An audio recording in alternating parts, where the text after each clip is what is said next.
Welcome, dear listeners, to another special episode of Legacy of the Ancients. After a hard-fought battle, the Hero Alliance have made their way inside of Lucia. What they find is a city ravaged by monsters. But what's this? Survivors? Some of the Lucian citizens have found refuge, but are barely clinging to life. Our heroes provide them with food and shelter. One last good deed before they face Shodan.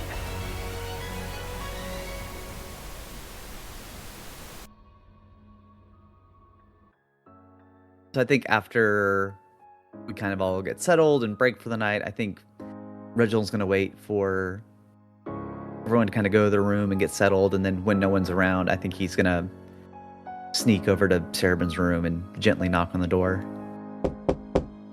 He would answer. I mean, you would hear that he's in the middle of whatever sort of arcane studying and stuff that he typically does in his spare time, right? He tries to get away and do it. But he would answer. He would open up the door, and you would see just like one of those giant arcane like spell circles chalked in his room, papers all over, books everywhere. And I mean, you have a high enough perception or passive perception that I think you would see like he's really trying to zero in on this being that Connery made contact with, because he's just trying to get allies at this point. But he would welcome you. Reginald, wasn't expecting you. I informed the servants to not serve you strictly ketchup. So is that everything else to your liking, or are they still? The mustard was a nice change of pace. Sorry if I interrupted you. Should I come back later? No. This is all. This can wait for a bit. Did you need something? Could I help you with something? Yes. And he'll find just kind of a chair or spot on the bed to sit down for a second. He's got something wrapped in his hands. In the course of getting here and getting to Bunker 13, we found something, and I don't think any of us have been qualified or knowledgeable enough to understand or use what this might be, but I thought maybe you might have some answers. And he's gonna slowly set the book that we found underneath the house, just on like that crafting table somewhere where there's an empty spot. Very obvious, like he's still trying to keep it wrapped, as Reginald is scared to death of that book. I was wondering if you might want to take a look at this and if it might help you at all. Oh, well, of course, yeah, I love books. This should be pretty simple, and I'll unwrap it, and it's the book with the tongue stapled to the front of it, right? That's the one that we found? Yes. Awesome. You see he like kind of takes a step back, but almost has a look on his face like a kid opening a present on Christmas. Like he's not scared. He's like, this is incredible. Where did you find? It's not important. This is the magic coming off of this is pretty astounding. I can take a look at it. Maybe we both take one step back before I do. And I'll kind of usher Reginald to take a step back with me, and I'll cast ritually identify. And the way it looks is you see Cerebrin start to channel, and a handful of ghosts sort of pop up and flit around the book and flip through the pages and disappear and reappear as they're like examining it before they pass on their findings to Cerebrin. So, this is an item called the Tome of the Stilled Tongue. Bound in human flesh, inked in human blood, and stitched together with the foreskin of Judas. What? This is a tome of great evil. But it can be used as a spellbook and an arcane focus. While attuned and holding the tome, you can use a bonus action to cast a spell you have written in this tome, without expending a spell slot or using any verbal or somatic components. Once used, this property of the tome can't be used again until the next dawn. An ancient evil, known as Vecna, watches whoever holds the tome.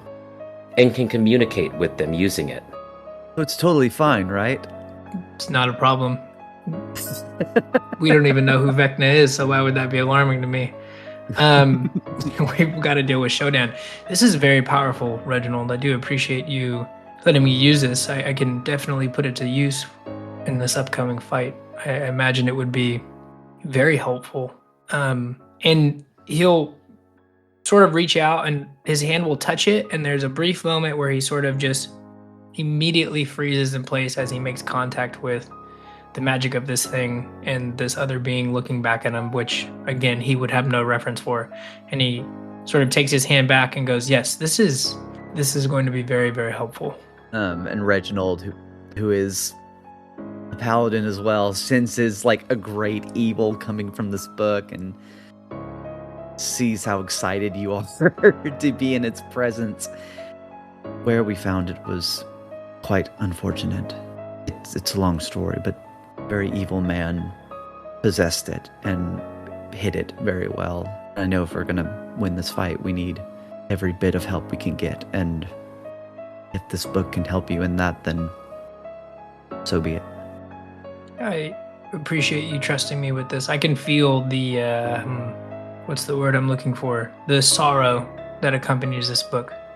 So I do appreciate you entrusting me with it for this. So I'll put it to good use, assuredly. Well, I won't keep you. I'm sure you still have a lot of reading to do. Just make sure you get some rest, too. I will.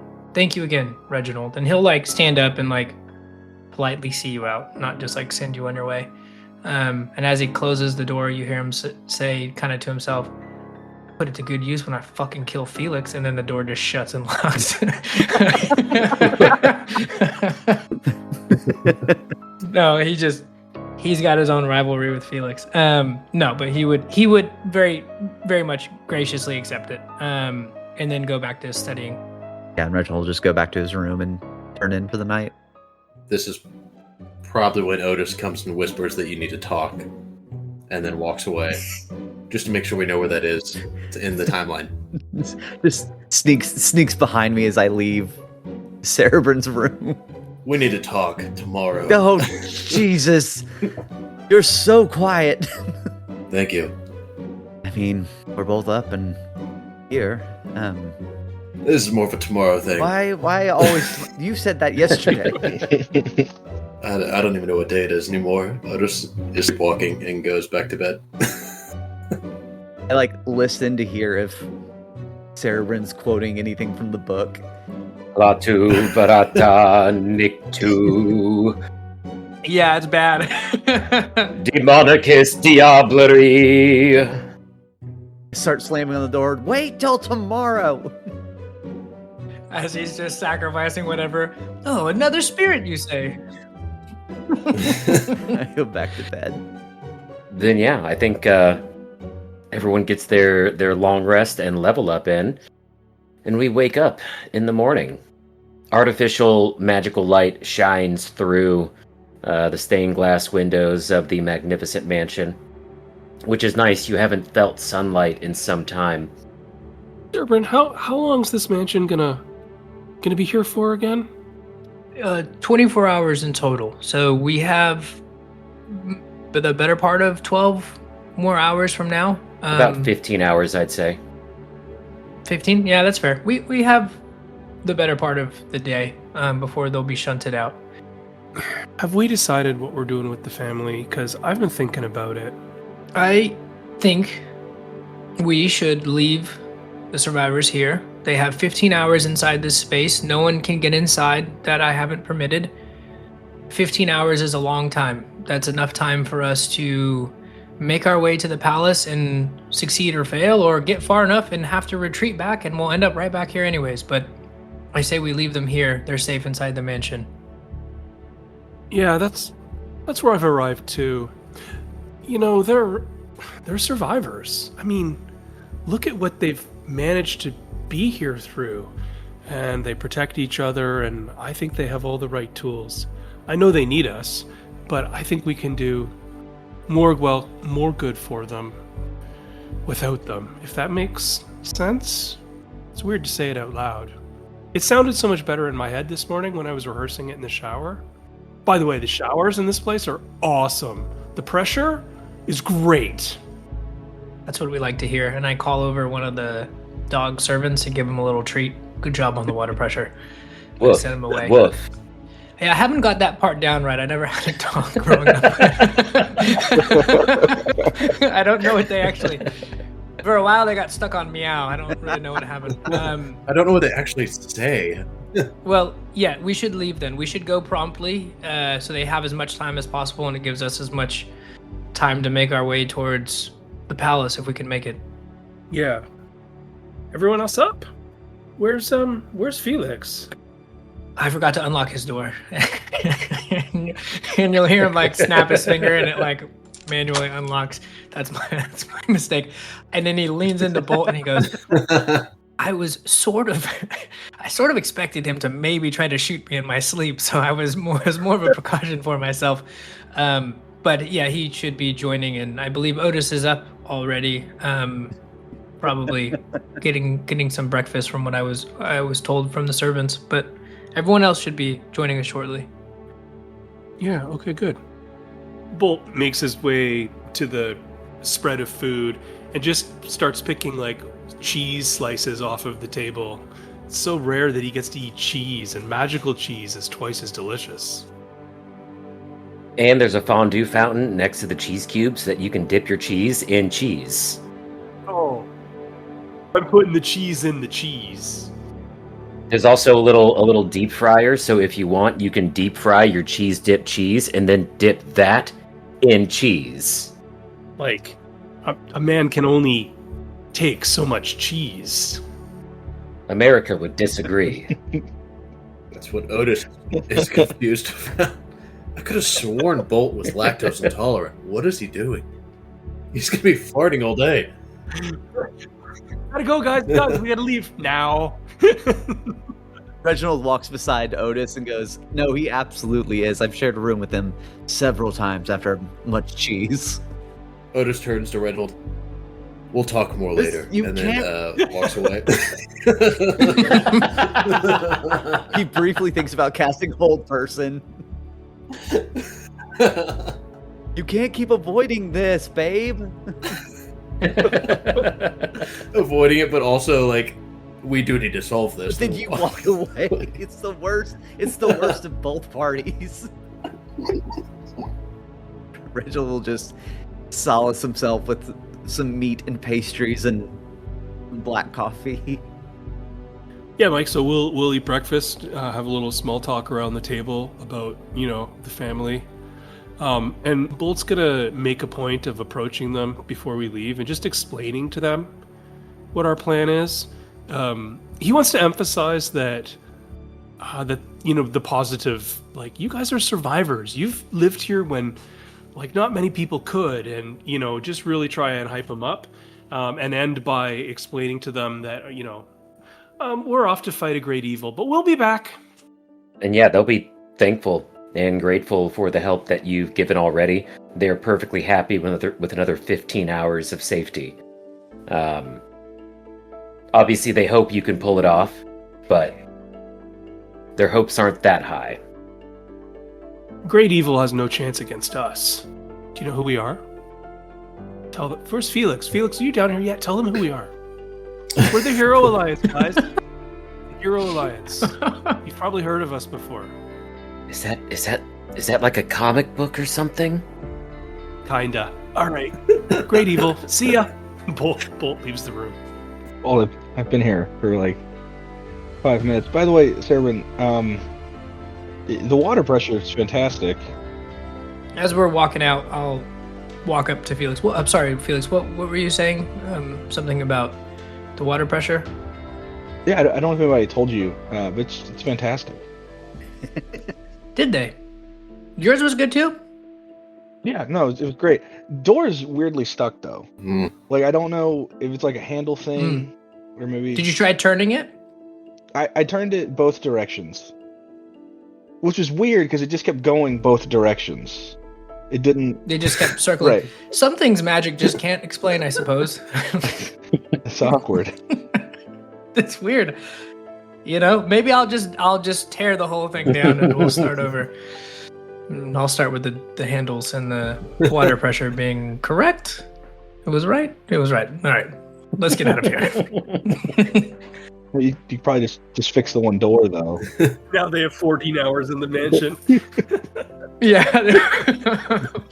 I spent an hour trying to figure out why his water was appropriate and not colder than everyone else's.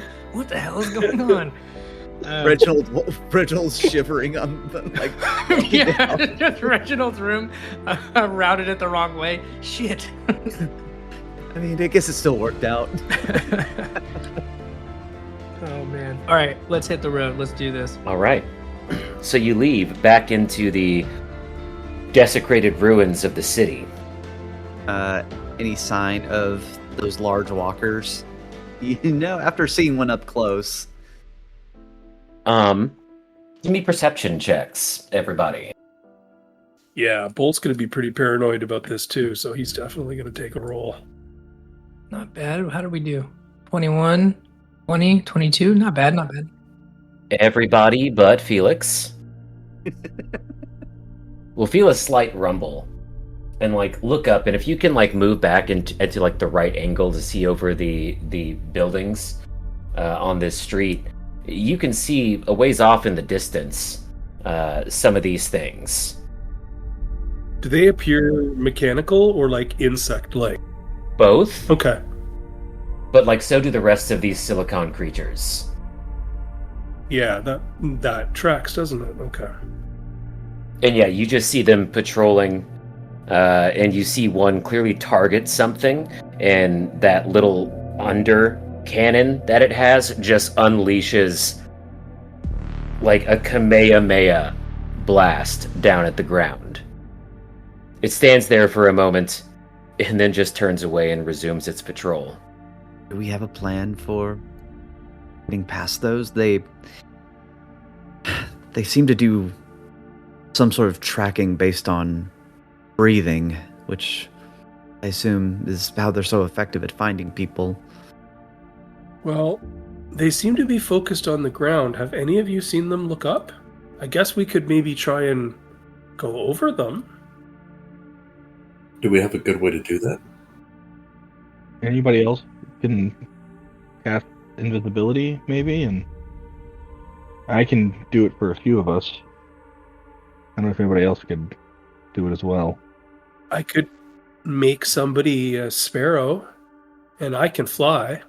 I could also, I don't have, I can't turn several of us invisible, but I could turn someone into a large eagle that you could carry somebody that can't fly, go along with Bolt. Something like that. Keep in mind, you have Shodan's aerial defense system to contend with if you fly. That's right, the beam. And it's a lot more accurate than those things are. Well, Reginald, you were able to get around pretty efficiently. Brandon seemed to know to hold his breath and stay out of the line of sight. Maybe we just go that route, cast invisibility on a handful of us and keep moving. That'll work. How far are we from the castle? You're not far now. Right. I can make someone invisible, or I can do it for myself, and not sure how we want to split it all up, but it seems like we can get everybody. Then we just be extremely careful from here on. Mike, above table, if I polymorph myself or someone else into a small animal, would they not, and we carried them, would that person wouldn't have to make a stealth check if they're being held? Yeah, probably. Okay. Because I don't have a very good stealth. That's only a +2. So I'm trying to figure out ways to mitigate us having to alert anybody as best we can. I mean, the thing is, as you get closer to the palace, you're not going to be able to sneak in. You're going to be fighting your way in. Sure. But I mean, I think more so getting past these tall boys. We can try that. I like the invisibility spell. I like it. I think we should try to sneak. And if we feel like one of us might fail, I can always polymorph that person into something small we can carry. But I say we sneak. Let's go for it. What's the worst that could happen? He says. I mean, I could probably kill those things too, so it's not a big deal. That's true. You are very strong, and you can get very big. I've seen so. Otis squints and he holds his fingers up. It's not even that tall if you really look at it that way. I could crush it between my thumb and forefinger. Otis, I can turn you invisible if you'd like. We'll talk about it later. It's happening now, Otis. No, this one's exactly a now thing. This is like before we go any farther, we need to kind of make a decision and talk about it. Sure. I'm not great at stealth. I also might not be the worst, but I'm sure it would help. Guys, I could make us all lightning bolts and just put us over there. What? That's my vote. Like Power Rangers? Yeah. Like Power Rangers. They sound like super heroic. Call the black one. That's crazy. I was gonna call the black one. Yeah, Bolt. That sounds tremendous. Like an incredible spell. If you could do that, that might be worth doing. Let me make sure I'm not misreading teleport. It's just like, oh no, I was casting lightning bolt at each of you. My bad. I was killing all of you. Turned you into a lightning bolt. I went like a whole different direction. I'm like, this is the end of the mist, and he shoots us all, and he's like, "You're free." Like, oh, what? Yeah, this spell instantly transports you and up to 8 willing creatures that you can see to a destination you select. Like, I don't see why I can't just beam us right up to the castle doors. Hey, maybe we take our chances, and then if we get in a pinch, you can teleport us the rest of the way. I just imagine Bolt like having us all hold hands. And he's like, "All right, let's do this," and he casts it, and he teleports, and then we're just everyone's wildly confused. Now, I guess like there's a chance that I could fuck this up. So if we can get close enough to see the door or see where we want to go, I mean that makes it a lot better. Otis raises his hand. Just quick question. No, we can talk about it later. No, we won't. Otis pushes Reginald to the side and keeps talking. See how ridiculous you sound? I sound great. And he... do we think that we're about to fight Shodan? Because I know that I don't know all of y'all. I don't understand spell slots. And he looks at Mike, the DM, in the sky. I don't understand how this stuff works, but I can only get mad like a certain amount of times. How much do y'all feel like you need to save versus use? Because that might affect our strategy. Well, if we're fighting Shodan, we need to be at full strength. So if we can get through this without burning too much of our power, we really should. I mean, if you could just spin the one spell to teleport us as soon as we get close enough. If we get caught by those things and need to fight past them too, then we're going to burn a lot more. I can always teleport us out as well. If you can get us there, Bolt, we could just skip all of this and spend the one spell instead of trying to sneak. To be fair, you can see, like, Palace itself isn't necessarily where you're going. It's that floating fortress. That's where you know Shodan is. And you can see that. Mike, as Bolt sort of studies the floating platform, kind of looks back at the group, cracks his knuckles.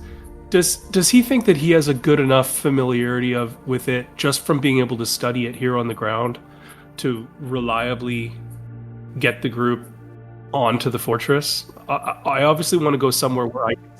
It's not 100%, but the chances are very high because you can teleport to where you can see.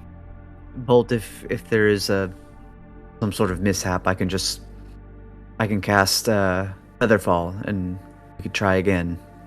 Oh no, I can fly. Don't worry about me. No, okay. Well, For the rest of us who can't play, what? Everyone's gotten really selfish the past 24 hours. I don't know what's happened.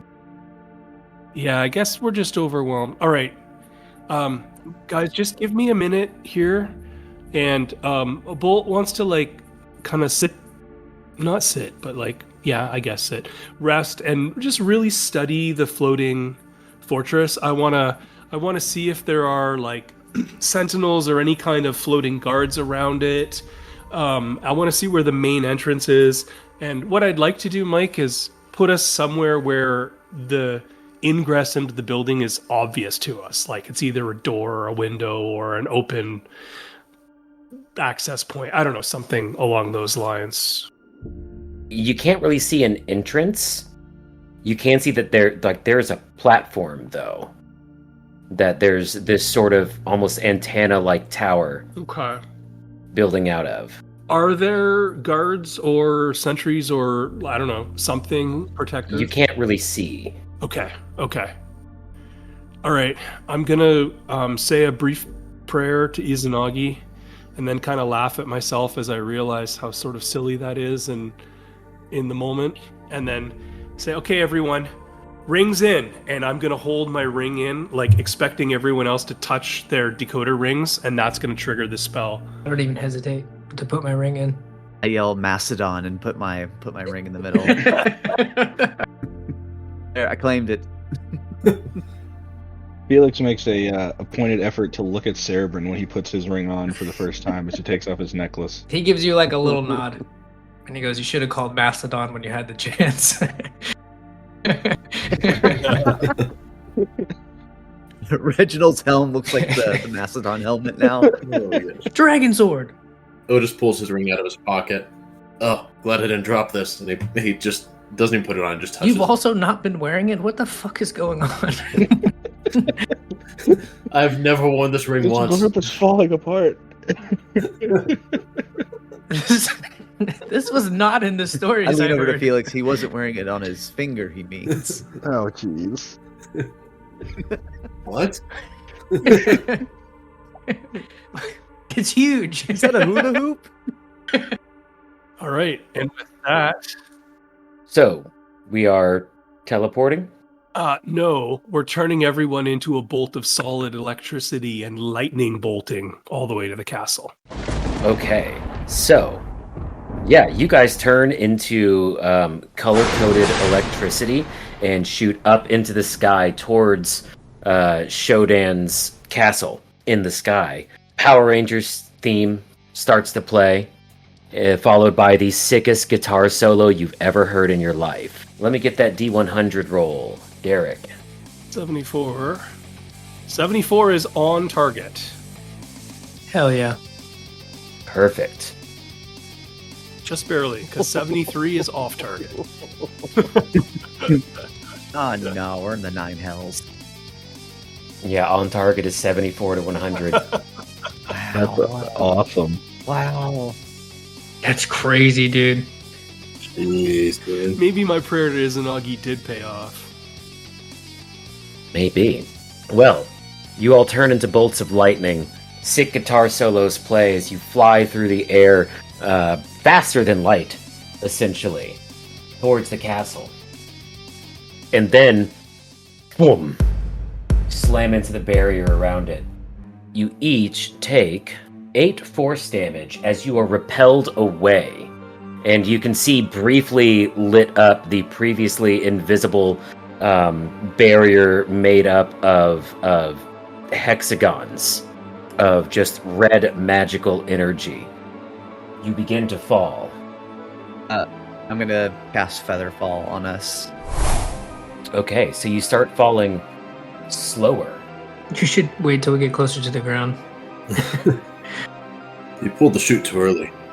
Yeah, we're pretty high up. He says just casually, like starfishing out as he's falling. As we're falling back, do we see anything like projecting the force field, or does it seem like it's coming from inside the palace itself? Looks like it's coming from inside the floating palace itself, maybe. Definitely being projected from within. As you're falling, slow as you're falling, you hear a voice casting a spell. Timpy's voice. Your momentum arrests as he casts Fly on all of you. And he'll shout, "God damn it, did you think I hadn't tried that already? That's where that body came from." And if you look down, you can actually see a whole bunch of Timpy corpses. Like dozens of them. Just sending them wave after wave. No, he's just burning through his clones, trying to infiltrate this place. Do we see him, or do we just hear him? Is he like speaking to us telepathically, or? Oh, you see him. He's flying up. So those are a lot of bodies. Did you figure out anything after between the 20th and the 30th one that you threw at the force field? Yes, that I didn't make enough clones. Were you able to check above the fortress and all the rest of the sides as well? The barrier completely surrounds it. It's like a anti-magic air gap. Is it the same distance from the castle everywhere, or does it like form fit the castle? Do you know? It's just a bubble around the whole floating. It's like a sphere around the castle. Okay. Yeah. You says anti-magic. Has anything been able to pass through? Something that's not magical at all? Nothing that I've been able to throw at it. And Sky King over there can't get close with the aerial beam. Speaking of which, oh shit. The palace turns its beam attention towards you guys. Okay, I know I'm about to get blasted. Bolt wants to see if the protective field drops while the beam comes out. Like, that's what I'm going to be paying attention to as I get blasted. No, it looks like it's gathering, like, around the outside of the field, like Death Star-like, and firing from there. And we're just, like, slowly falling as this thing's turning to us? You guys all had flight cast on you. Oh, flight. Scatter! I think, Reginald will separate. Well, the beam is charging. It's about to get you guys. Are you all going in different directions? What are you doing about this immediate problem? Scatter! And then I bolt off. I think different directions. Yeah. Fly in different directions. Yeah, 100%. Bolt. It's following you. I'm gonna need a dexterity saving throw, please. Perfect. It is a 21. Good for you. Please tell me this is lightning damage. It is not. She'll take half of 53 force damage. So 26. Force damage, you said. Okay, there's no element absorbing that. There is not. As it fires off, and you barely dodge out of the way and still get, like, singed on one side of your body by that beam, you guys will hear over the radio Sky King's voice. Says, "That was my opportunity. Sorry, gotta take it. Wasn't gonna last much longer anyway." And you see that bomber, full speed ahead, rushing towards the barrier as fast as it can go. Because that beam does have a recharge. And this guy, more than anyone, probably has it down to a perfect timer. I'm going to follow him. Tight. Yeah, I think we should. If he's gonna try to blast a hole in it, I'm gonna follow Bolt's lead. All right, so you guys are just forming a tight formation behind. Flying V. But, man, I was gonna say it. First the Mastodon, and now this. Todd, get on your game. Bolt's going to land on the deck of the ship and then pull some more electricity through from the air and just try and heal himself up a little bit. If that's cool. If I have time to do that, and I can do it on the ship. Okay. But yeah, you guys follow Sky King in that flying formation behind him, and he hits the barrier. He hits it hard. The explosion is instantaneous. That bomber he was flying, nothing more than airborne shrapnel and scrap metal now. But there is now a large, visible hole in that magical barrier. It is quickly repairing itself, though. I like the idea that as the ship smashed into it, Bolt was landed on the ship, he gets tossed through the hole. Hit the platform of the floating island and just roll and skid for 100 feet. And then superhero 3-point landing, and then look up and the rest of my team flying through the hole. And you guys break through. You are now inside Shodan's floating palace. Everyone okay? Yeah, we're fine, Bolt. You look like you took a spill and you're a little singed. Are you doing all right? Oh, never better. Let's get this fucker. I think you've never heard Bolt swear before, Cerebrin. Turns to Otis. I'm concerned. This is like a really big deal, what we're doing, and Bolt seems a little unhinged. I don't know the best word for it. We can talk about it later. Let's go, guys. Did you see what I'm saying? And then I run after him. I run after Cerebrin. Look what you did, Otis. I'm running next to Cerebrin. Yeah, we can talk about this later. And then Otis starts talking about it. Yeah, so he just kind of felt, he wants to sacrifice himself again. So I think he's just kind of, he's not holding anything back right now. And Otis just goes on this long rant of his diagnosis of Bolt's mental state right now. Shut up, Otis. Shut up, Otis. Shut up, Otis. I think it all starts with his mom. When you have this relationship, we try to diagnose him as we go. I mean, if you would just ask Delaney out, this would all be pretty much all all be over. solved. Yeah. What the frick? Why did this turn on me? Otis looks around. I look at Otis. You've put this off long enough. I know I've been needing to tell you this for a long time, and you keep ignoring me.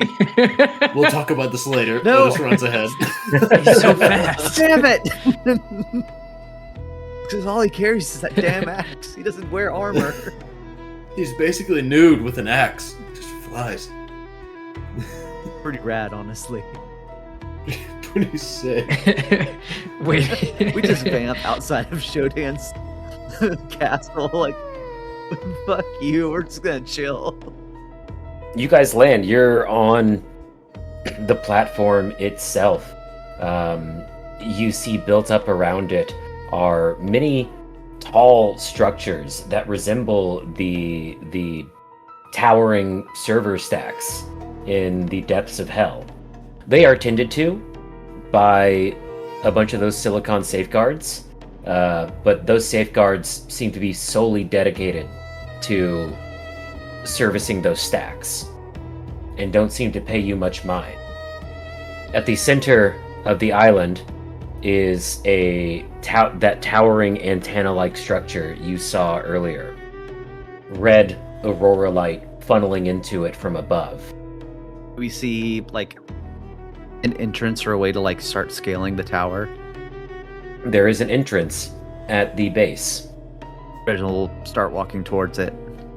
Why are you using your feet like a chump? Bolt continues to just fly towards the door. Reginald is moonwalking. But he can't do it in real life, so he has to do it while he's flying. Has to fly a little bit to moonwalk. Yeah. I can't figure this out. Really difficult, okay? It's really tough. Can I make it to the door? You can make it pretty close to the door. It is, this tower is much bigger looking when you're at the base of it. Quite huge in scale.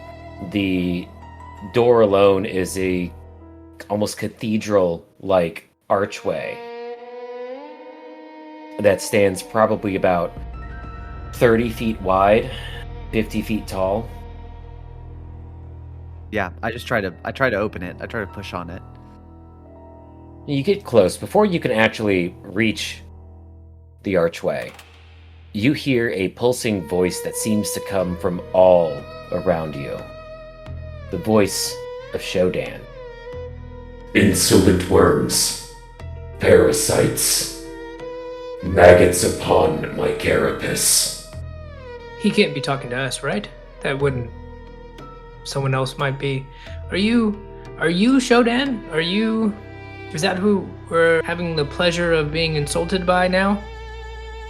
I am the ultimate being, the Alpha and the Omega. I am one with all. Right. So powerful. We got it. Unstoppable.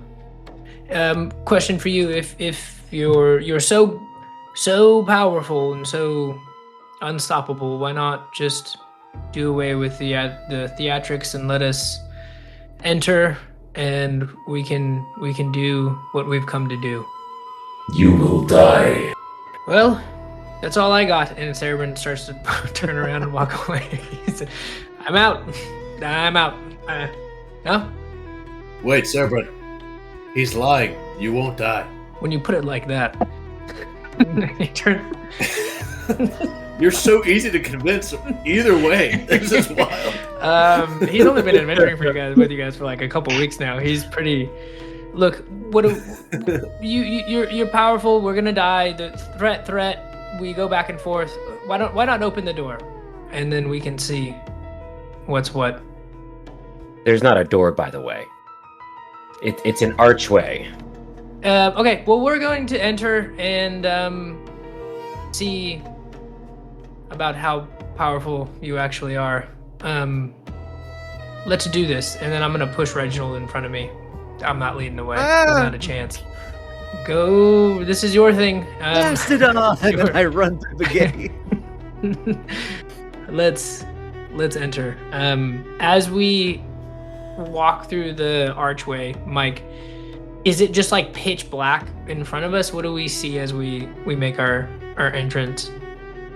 It is dimly lit by almost look like bioorganic runner lights, all in red, and it's just a corridor that leads forward to a door. As you walk in, you'll hear Shodan's voice again, and he says, Your suffering will be exquisite. You have no more minions to hide behind. I'm gonna keep walking forward. Yeah. Bolt hearing Reginald make that proclamation is just feeling it right now. And he's gonna turn to Reginald and say, We'll follow you, Reginald. We'll follow you into Shodan's lair. And stand beside him and march towards the voice. Felix will grab Reginald by the shoulder and say, before you go, drink this, and hand you a small vial of an elixir. It's an elixir of swiftness. Nice. So it'll increase your movement speed by 10 for 1 hour. And when you drink it, you will receive, hold on, I just got this ability. 2d6 plus 5 temporary hit points. Hey, yo, come on. Nice. So you get 14 hit points. 10. Hey, oh. Odal should go up to next Reginald. Say, I have a feeling what's coming, but go ahead. No, really, this is a serious moment, Otis. Don't wreck it. I'm not gonna make a joke. Stop. You're gonna. Now I just want to make the joke, but I'm not going to. He'll come up to next to Reginald. Reginald, we're not gonna follow you. We're standing with you. This is not your burden to bear. It's ours. I have more to say about that later, but that's the general gist of what the conversation was going to be. But let's go together instead of just you. I'll look at everyone gathered. Guys, this is it. We either win or we lose, and there's no more hope for anyone. But if I had to pick 5 people to face Shodan, it would be us. We can do this. We're strong enough together. And I would like that to count for my motivational speech. I can dig it. And that will give everyone, is it my level plus my charisma? I think so. So 15 plus. Plus 5, so Nice. 20. Yeah. 20 temp is fantastic. And then Reginald will rip his shield,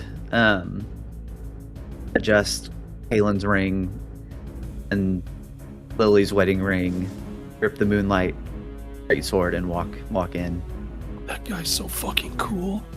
We follow your lead, Reginald, he says, undoing all of Otis's. No, Cerebrin quietly follows behind. I think for the first time seeing you guys as the Hero Alliance that he's heard stories about, but follows behind. Are we still somewhat in like the little corridor, like walking through the arch? Yeah. So as Cerebrin goes to follow behind, Reginald or Felix will just grab him by his collar and kind of push him against the wall, and say, "Don't waste this," and cast invisibility on you. He gives you, he pats you on the hand. He doesn't say anything, but he gives you like a pat on the hand, and then falls in line. Otis just thinks Felix killed Cerebrin and he's just gonna move on with it. What the frick, dude? Cerebrin's gone. He's gone. Felix, I don't know if I would have made that choice, but that's okay. You disintegrated him. Felix will look at Otis, reach in his jacket, pull out his mutagen and drink it, and then just give him a wink and walk forward. Otis trusts Felix. He's like, sure, whatever. I guess. Did he drink Cerebrin? I'm so confused. Otis is gonna look at the red lights and say, well, this kind of makes me hungry, but it also kind of makes me mad. And he's gonna go ahead and rage and he's gonna grow and take up as much of the hallway as he can before they even walk in. Because I'd like to cast Bless. Make sure you all have that 20 temp HP. All right. So, you guys finish walking through the corridor. Ahead, you see a large, much more brightly lit room, cast in a crimson shade of red. You see more safeguards operating things, sets of doors to your left and right. Up ahead, massive watching, doll-like, silicon, almost like safeguard heads watch. Beneath them, a dome of protective energy. Inside, you can just barely make out movement. A large, misshapen form. Eyes glowing red. You are a lesser organism inside a greater organism. Did you think your presence would be tolerated? Last I checked, a computer still dies if you squish it, so I don't know how much lesser you are. Otis moves a little bit to see if he can, the eyes track him. He's like, did he respond? No, they do. Oh! Then this will be your final resting place. Bolt, ever optimist, steps forward and says, Shodan, it doesn't have to be this way. We don't have to fight each other. You have the power to make this whole world a paradise. Why cater to the needs of the insects that destroy it? Your people will be wiped clean, a vaccine for the planet. Now is the time of Silicon.